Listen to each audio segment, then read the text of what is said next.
custo de vida, emprego e desemprego, cesta básica, tarifas públicas, salário mínimo. Agora, na Brasil Atual, a análise do DIEESE.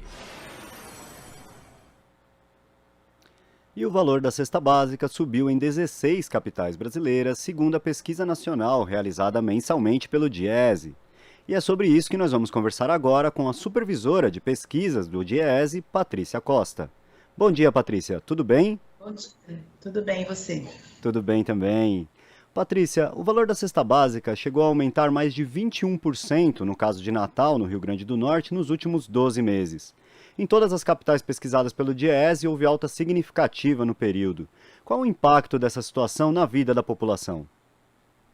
Olha, a população ela vem sentindo muito o aumento dos produtos da cesta por eles serem produtos essencialmente básicos, né? Eles estão presentes em todas as casas das famílias brasileiras.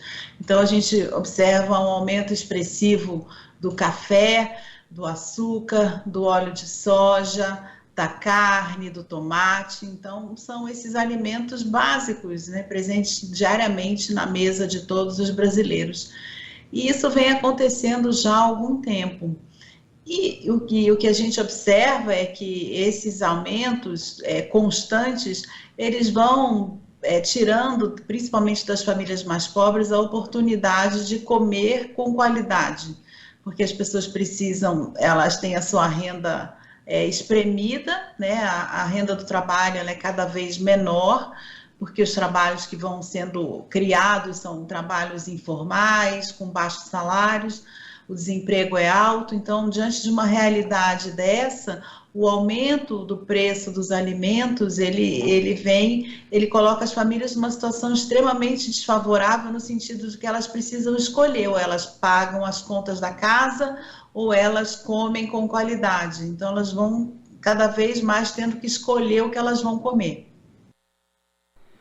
Patrícia, a mesma pesquisa, ela indica que o salário mínimo para atender às necessidades básicas de uma família com alimentação, vestuário, moradia, devia ser de quase R$6.000, ou seja, praticamente 5 vezes maior que o atual.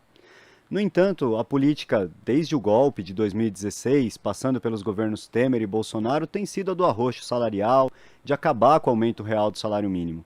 A quem essa política interessa? Que consequências isso traz para o país?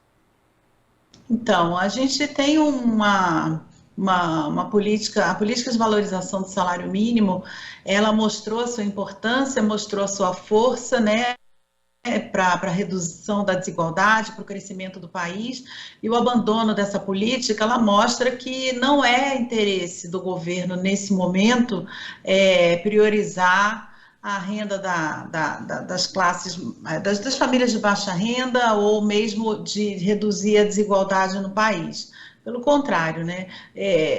A própria situação que a gente observa do crescimento do preço dos commodities, então a gente vê um expressivo aumento no preço do café, do açúcar, do óleo de soja, que são produtos ligados à exportação, ao agronegócio, vem mostrando que o que interessa é o lucro dos grandes latifundiários, dos grandes produtores, enfim. Então, você tem um claro posicionamento do governo em relação à questão do salário mínimo. O salário mínimo ele foi reajustado segundo a inflação. A inflação foi de 10%. Mas, como você mesmo colocou, os preços dos alimentos em Natal, eles subiram 21%, em média. Essa média de 21% é muito acima da média da inflação de 10%. Então, o que a gente observa é que, para as famílias de baixa renda que gastam com o gás, com a eletricidade, com a comida, para essas famílias está ficando impossível de se viver.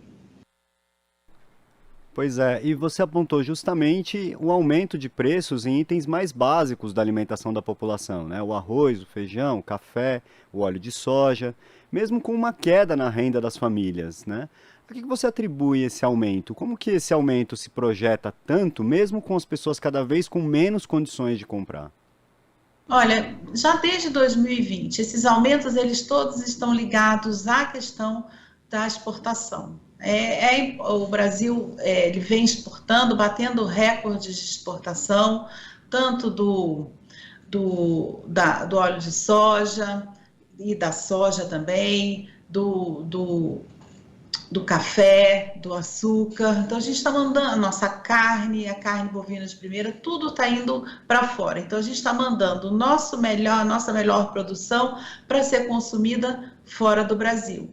Internamente falta esse produto e aí os preços aumentam. Junto a isso, a gente tem também a questão do clima. O clima, a gente vem passando por calores excessivos, com chuvas, isso tudo para a plantação acaba sendo extremamente prejudicial. Esse mês em especial, a gente teve um calor maior e aí o tomate reduz a qualidade do tomate, aí o preço aumenta.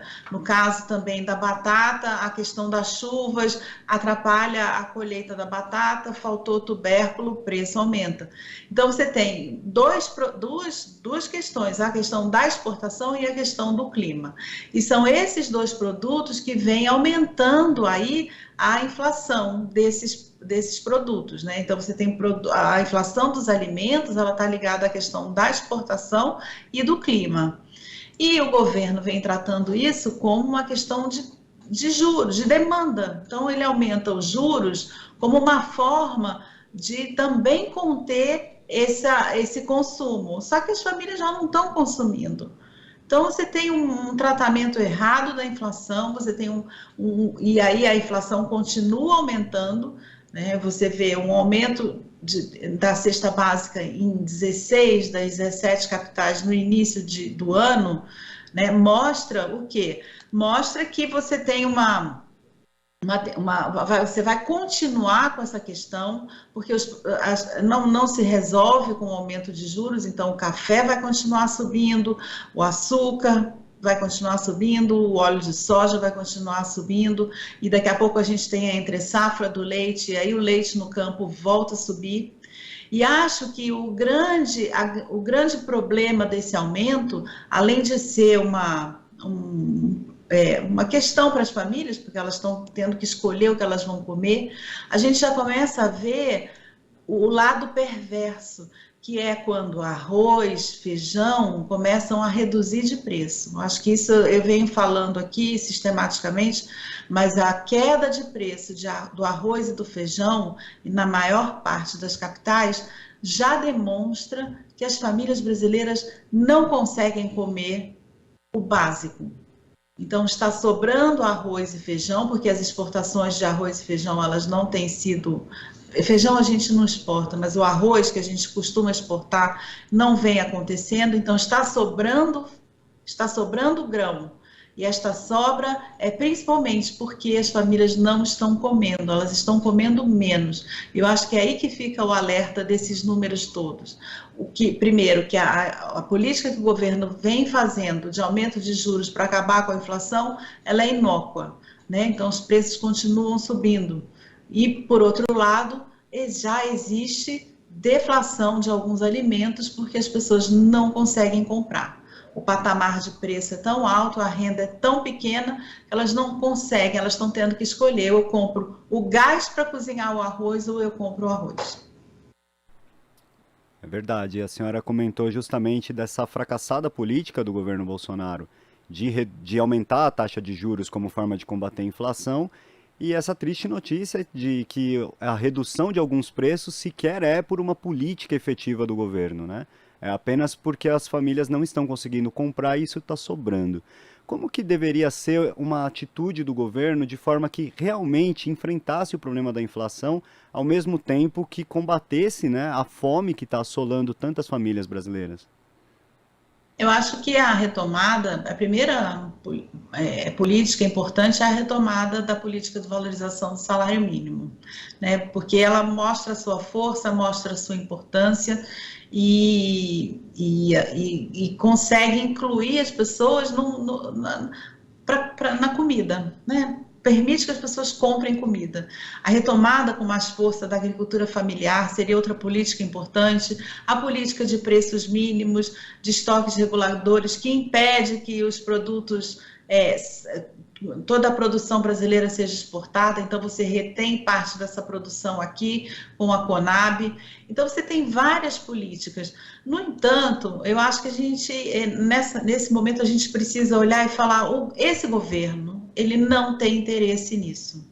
Não faz parte, né? Ele já demonstrou várias vezes que ele não vai intervir, que ele prioriza o lucro dos acionistas da Petrobras, o lucro dos grandes produtores e não prioriza a população, porque não tem nem política de crescimento, nem política de geração de emprego e renda, e muito menos política para manter o alimento na mesa do brasileiro. Então, nesse momento, a gente precisa olhar isso e começar a pensar que é necessário fazer escolhas diferentes para o nosso país, para o futuro do nosso país, para que a gente consiga efetivamente crescer e ter desenvolvimento, porque nesse momento a gente nem cresce e nem se desenvolve. Patrícia, quero agradecer aqui a sua participação no Jornal Brasil Atual. Um bom dia, uma boa semana para você. Bom dia, boa semana. Tchau. Conversamos aqui com a supervisora de pesquisas do DIEESE, Patrícia Costa.